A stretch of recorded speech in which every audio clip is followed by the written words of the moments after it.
Umuugong ngayon ang isang mainit at kontrobersyal na issue matapos lumabas ang mga viral posts na nagsasabing kinukumpara umano si Liza Soberano sa bagong sinasabing girlfriend ni Enrique si content creator Andrea Brown, kasunod ng pagkalat ng ilang larawan at video na nagpasiklab ng spekulasyon tungkol sa estado ng relasyon ng aktor.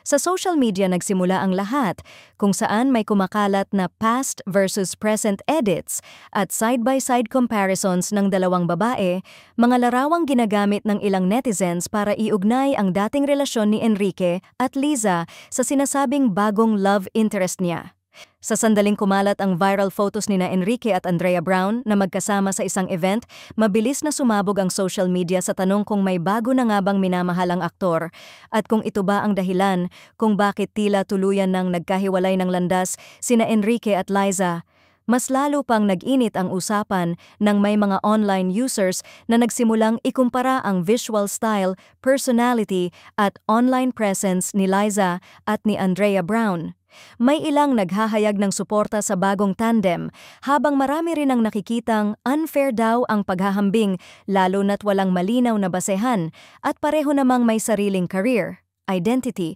at following ang dalawang babae. Gayunpaman, mas lalong sumisiklab ang issue dahil sa mga komentong may tipo ng replacement narrative na lalong nagpapalala sa debate sa social media. Habang patuloy na nagliliyab ang diskusyon, nananatiling tikom ang bibig ni Enrique tungkol sa totoong estado ng kanyang personal life. Pero ang bilis ng pagkalat ng mga larawan, sightings at edits ay nagbukas ng bagong wave ng intriga na tila nagre-rewrite ng love team dynamics na matagal nang sinusubaybayan ng publiko. Sa ngayon, isang malaking usaping pinagtatalunan ang kung tunay bang may bagong nililigawan si Enrique o isa lamang itong malaking maling interpretasyon na pinalaki ng internet.